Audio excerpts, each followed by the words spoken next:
જોજો.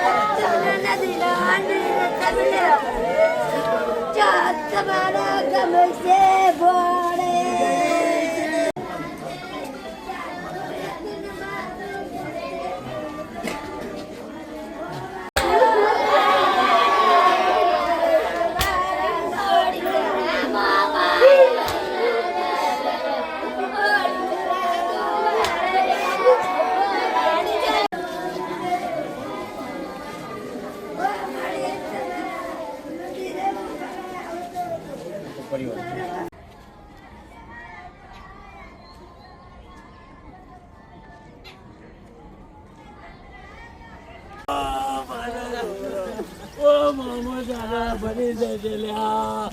ઓ બાપા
તમારું નામ, આ ઘટના બની શું કહેશો? મારું નામ છે માધાભાઈ હેમાભાઈ અને અમે તો જુનાગઢના એટલે સૌરાષ્ટ્રના પ્રવાસે ગયા હતા. જુનાગઢ ગયા. જુનાગઢની અંદર તો ગયા 50 પગથિયા ચડ્યા અને અચાનક પછી અમારું ટોળું જતું હતું. પછી અચાનક વાઘણે હુમલો કર્યો. પછી થોડાક આમ ભાગ્યા. એમાં આ ભાઈને ઉઠાવી લીધું પણ તો આગળ કોઈ લાચની સગવડ નહીં. જે રોડ ઉપર પગથિયા ચડતા તો ઇંગલોની સગવડ નહીં. કોઈ ફોરેસ્ટ ખાતાવાળા નહીં, કોઈ પોલીસનો સેવાઓ નહીં. બિલકુલ જે અંધજન જેવું ચાલતું છે એવું મને લાગે છે. બધા કોઈ સેવા કે એવું કશું છે નહીં. મૃતદેહને ઘરે લાવવામાં આવ્યો છે, કેવો માહોલ છે? આખું ગામ શોક ને એ બની ગયું છે. જે આપનો પરિચય અને શું ઘટના કરી હતી, શું કહેશો? હવે એ ઘટનામાં તો એવું બન્યું હતું કે અમે વહેલા જે ગયા તો નીકળ્યા અને સિંહો બેઠેલા હતા એવું લોકવાયકા ચર્ચાતી હતી અને ભૂખ્યા હશે કદાચ અને અમારા બાળકને ઉપાડી ગયા. એ ભૂખ્યા હોવાના કારણે એની કોઈ સારવાર ના થઈ હોય તો જ ભૂખ્યા હોય, અથવા તો એને જે દેખરેખ રાખી હોય તો જ આ ભૂખ્યા ના થયા હોય. પણ નહીં દેખરેખ રાખવાના કારણે અમારા બાળકનો ભોગ આ ભૂખ્યા સિંહોએ લીધો.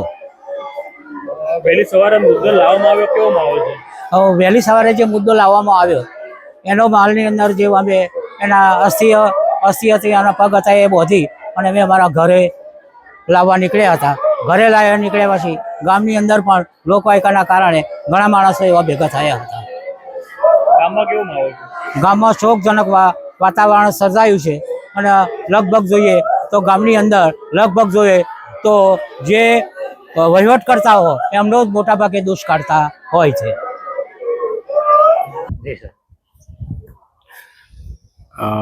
મારા મત વિસ્તારમાં મોદજ ગામ એક પરિવાર સાથે બધા જાત્રા કરવા ગયેલા જુનાગઢમાં. આ મયુર નામનો બાળક પણ પરિવાર સાથે જુનાગઢની તળેટીમાં પગથિયા ઉપર મંડાણ જ્યારે કર્યું ત્યારે જ એના કાકાના હાથમાંથી જ આ સિંહે એનું મારણ કર્યું છે અને બાળકનું મૃત્યુ થયું છે. પરિવાર માટે આ દુઃખદ ઘટના, કલ્પના બહારની ઘટના છે. પૂરો વિસ્તાર, આપ જોઈ રહ્યો છો, સમાજ આ શોકમાં સહભાગી થવા આવ્યો છે. ભગવાન એના આત્માને શાંતિ આપે એવી વિશેષ પ્રાર્થના કરીએ છીએ. સરકારશ્રીમાં ગઈકાલે પણ અમે રજૂઆત કરી હતી. ગઈકાલ ઘટના થઈ ત્યારથી જ વન વિભાગ, અહીંના કલેક્ટર અને ખેડા જિલ્લાનું આખું તંત્ર મારા સંપર્કમાં છે. હજુ પણ જે પણ નાણાકીય સહાય થાય, દીકરો તો ગુમાયો છે, પણ સરકારમાંથી જે સહાય થાય એનો અમે પૂરો પ્રયત્ન કરીશું. ફરી એકવાર સદગત આત્મા માટે પ્રાર્થના કરીએ છીએ.